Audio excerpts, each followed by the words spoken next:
It's U of L Today on 93.9 The Ville. Here's your host, Mark Hebert.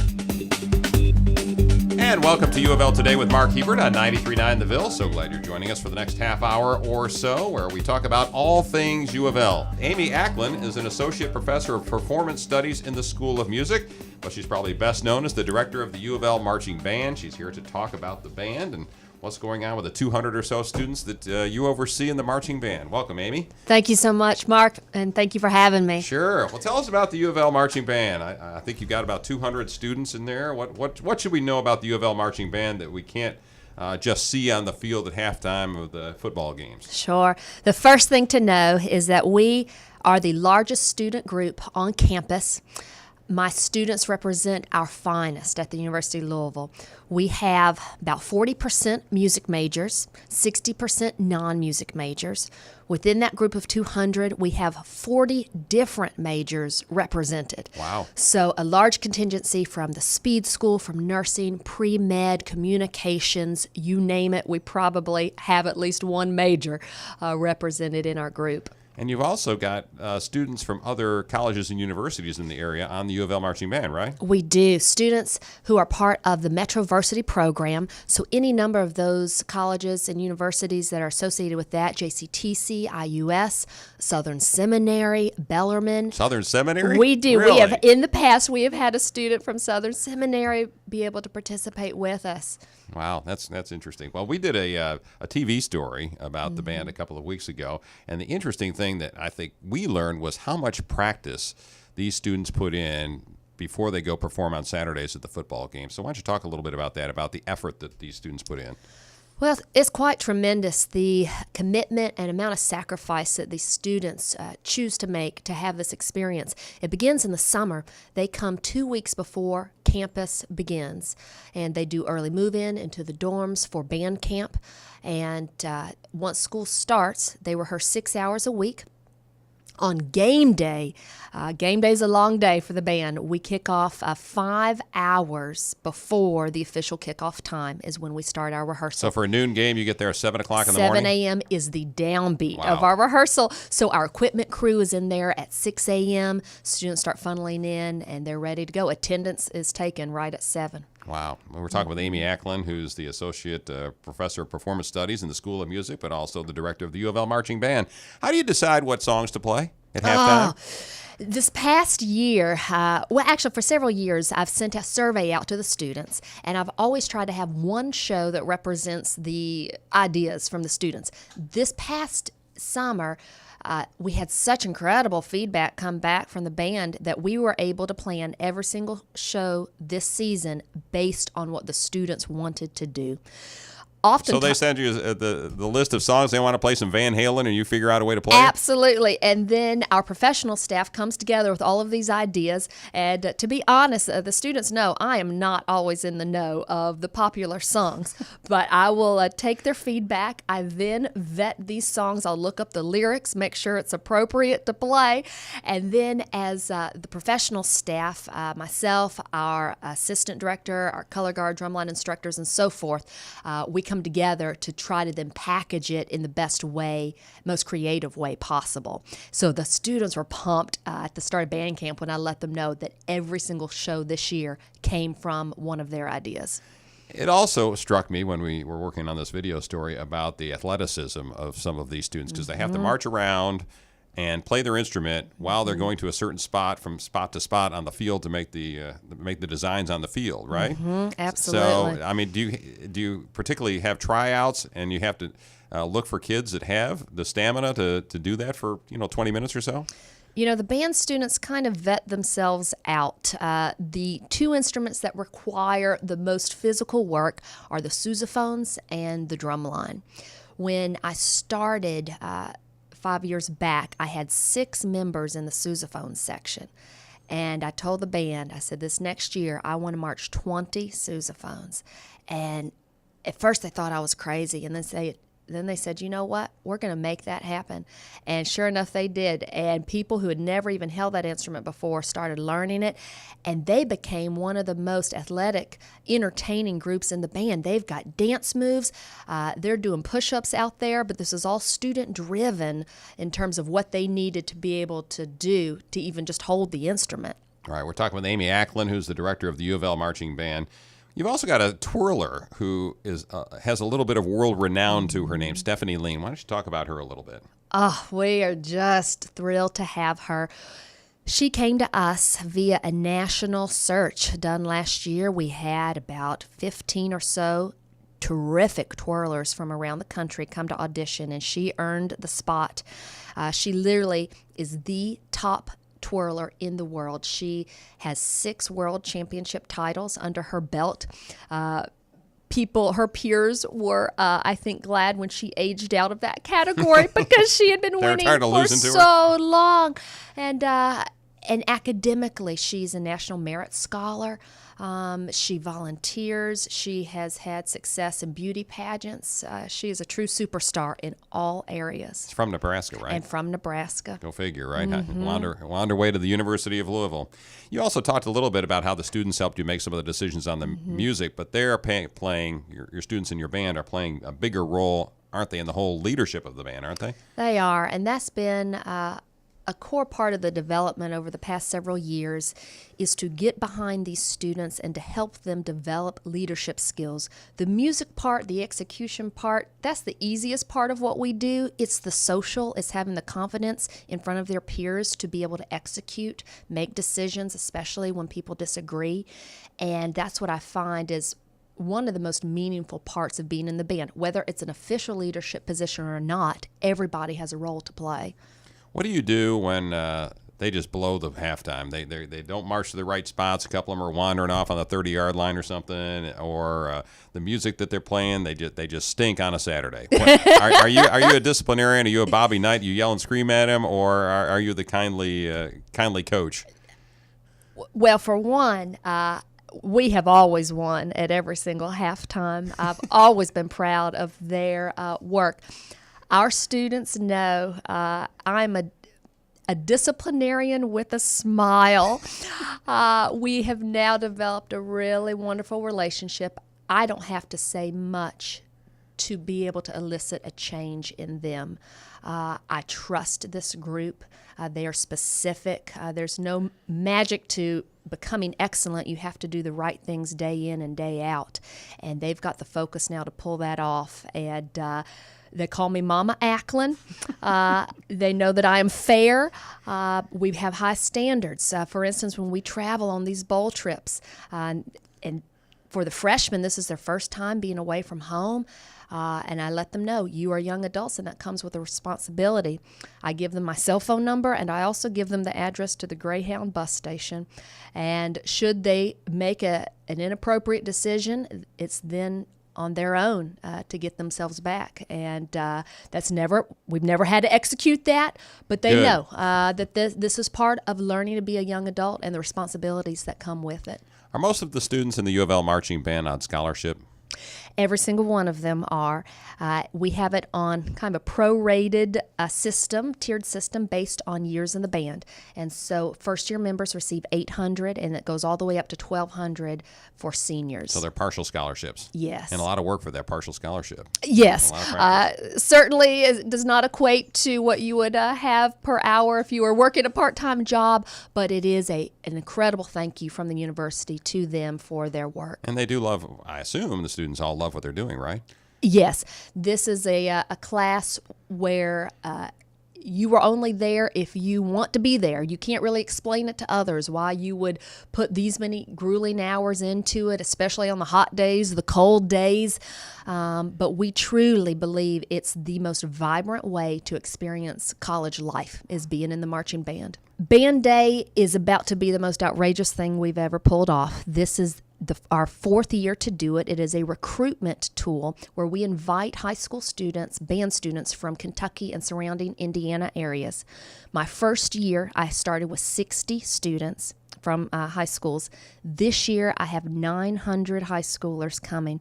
We we'll make a combined band on the field of 1,100 performers. It's going to be Military Appreciation Day, and we're going to play America the Beautiful.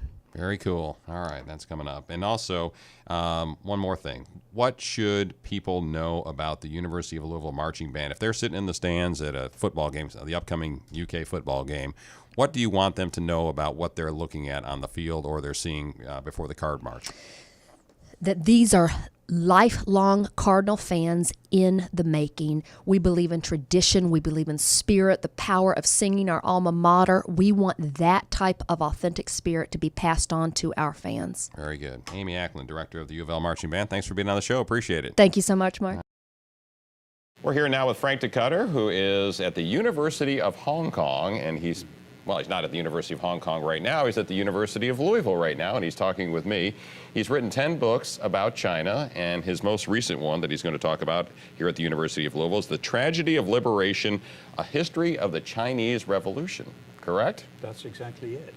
Well, first of all, I guess I ought to welcome you to the University of Louisville. Thank you. Glad you're here. Thank you. And not too jet-lagged? Delighted to be here. Beautiful weather and not too jet-lagged. Yeah, well, that's very good. All right, well, let's talk a little bit about China and your book.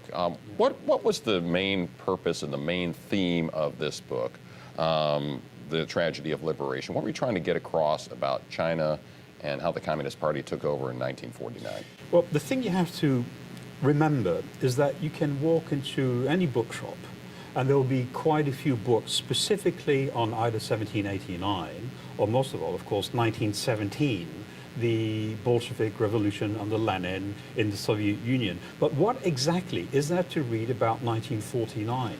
Very little. So it seems to me that historians have jumped that entire period and gone straight for the Cultural Revolution in the 1960s without looking precisely at what happens when the red flag goes up over the Forbidden City in Beijing in 1949. Now, that was one purpose. The other one was to find out, of course, how the lives of ordinary people were transformed right after what was referred to by the Communist Party as the liberation. And the conclusion is, of course, that while it has been portrayed occasionally as a sort of golden age before Mao's great famine in the late 50s, before the trauma of the Cultural Revolution, the early 50s is seen as a golden age. In fact, I very much undermine that idea by showing that calculated terror and systematic violence were at the very heart of the revolution. In this country, in particular with the State Department, but also elsewhere, there was a profound failure to understand that the Communist Party of China was precisely what it says it is, a communist party. This idea somehow that Mao Zedong and his ragtag army of guerrilla fighters before 1949 were really at heart just agrarian reformers, people like you and me. They were the good guys. They were the good guys, as opposed to Chiang Kai-shek and the nationalists portrayed as, desperately corrupt. Whereas in fact, of course, Mao and his party very much built themselves up on the basis of the Soviet Union. It was an imitation of Stalin and Stalinism. It was a Stalinist model that was imposed on the country after 1949, with all that entails, in particular, the very gradual elimination of every basic freedom. Freedom of assembly, freedom of trade, freedom of movement, freedom of association, freedom of religion. All of these eliminated gradually between 1949 and 1956-57. All right, we're talking with Frank DeCutter, who's from the University of Hong Kong. He's the guest of the Schnatter Center for Free Enterprise at the University of Louisville, and he's going to be talking at UofL. When we talk about the revolution in China and how we don't know, as you said, we don't know that much about it, how many people were killed? What kind of repression was there? I mean, you talked a little bit about it, but give us a picture of what we don't know unless we've read your book. Yes. Well, the key term here is not just systematic violence, but calculated terror.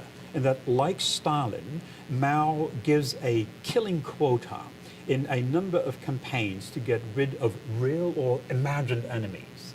And the total amounts to about 4 to 5 million people within a very short number of years. Of course, you might say that that is a small number compared to the tens of millions of people who were beaten, starved, neglected, worked to death from 1958 to 1962 with the Great Leap Forward. But the point is that the early years, 49 up to roughly 56, it is killing on purpose. It is like surgery. It is eliminating people on the basis of killing quotas. Killing quotas, or because they disagreed with the government? Killing quotas means if you're in a command economy, a communist society is based on a command economy with quotas for production. So death here comes very much like grain production or steel output with a quota, and that quota must be fulfilled. The quota that Mao Zedong gives in 1950 at the start of a reign of terror that will last for a full year is 1 per 1,000. In other words, go and find one person out of every 1,000 and execute him in public for being a traitor, a spy, a bandit, anybody opposed to the new regime. To put it in terms of Louisville, its university, there are over 20,000 students. You would put a good 2 dozen to death in the stadium built by Papa John's. And publicly? Publicly, everybody would be obliged to witness that and, of course, cheer along. Because if you don't cheer, if you don't applaud, then you look suspicious and you might become the next target. And for everyone killed, you must imagine that there are many, many, many dozens, for every one killed, many, many dozens who end up in a labor camp. There's a massive gulag that explodes and contains literally several million people within 1 or 2 years on. So all of this is happening in China for that 8-year period that you talked about, 49 to 56. So what happened from 1957 on that all of a sudden, well, not suddenly, but over a period of 50 years, now we're looking at China as this sort of modern society, at least that's the way many Americans are seeing it, modern society, great economy. Sure, it's a communist country, but we can look past that because they've got this great economy that we're just dying to get into. So what has happened since then, and what should we learn from that period that you're talking about, as well as the 50 years since? That's exactly it. To look past the decades under Mao in order to highlight the economic successes of the People's Republic of China. That's the key sentence there, to look past as if it didn't exist. That's precisely what the regime today in Beijing would like us to do. In fact, they might even say that the 1950s and 60s were disastrous and point out that China has come a very long way. They do say that repeatedly. They do say that. In fact, they often say that they have lifted some 700 million people out of poverty. Now, my answer to that is, first of all, why were these people poor in the first place? Because they were impoverished by 3 decades of communism, from 1949 to the death of Mao Zedong in 1976. The Communist Party created an enormous black hole into which countless lives were thrown. And secondly, if 700 million people have been lifted out of poverty, what about the other 600 million who are still in poverty to this very day? The key message that I want listeners to understand is that from 1949 to this very day, the one-party state, the Communist Party, the structures, all of these are very much the same. The people in power come from the very same families of those who established this regime in 1949. The enemies that this regime has are very much the same. The moment Mao comes to power in 1949, the number one enemy is the United States of America, seen as the heartland of the imperialist capitalist camp. If you think for one moment that the regime in Beijing hasn't given up on defeating the United States, then you are a daydreamer. In fact, you're making the same mistake that the State Department made before 1949. Namely, thinking that we are dealing with a bunch of quite reasonable people, when in fact they're extremely, they're a very clear one-party state, utterly committed to defeating all powers who oppose it. So is the United States in a position, or do we even want to, for that matter, in a position to hold China accountable for what happened 50 years ago or to hold them accountable for their actions right now in terms of human rights and those kinds of things when their economy is such a part of the world economy? Yes, I would certainly hold them accountable for what they're doing now, which is stealing state secrets, which is, I had lunch with the German consul a couple of weeks ago. He told me that German companies, like American companies, like Dutch companies, like Japanese companies, go into China, spend a couple of years, are literally ripped off. Very few of them come back, even with the capital intact. So what we see here, what you have to think about is that we are talking about an extremely well-organized one-party state that has some 60, 70 years of practice on how to deal with foreigners. It knows how to project an image and make sure it gets exactly what it wants. There's no rule of law there. We can speak, we can agree on something, but these agreements will be, of course, shattered the moment it is in the interest of the one-party state to do so. You do not know who you're dealing with till you find out at your own cost. Frank DeCutter, thanks, appreciate it. Thanks for coming to the University of Louisville. Shakespeare has come to Louisville, or at least the book that gave us Shakespeare is coming as part of a national touring exhibit. It's already here. Andrew Rabin is an English professor in the College of Arts and Sciences and is one of the people involved in the Will in the Ville series of events that's taking place right now in Louisville, Kentucky. Welcome. Good to see you, Andrew. Thank you very much for having me on, Mark. All right, what's Will in the Ville? Tell us what that is. Well, Will in the Ville is one of the most exciting things to come along in quite some time. It is one of the largest community collaborations in Louisville city history.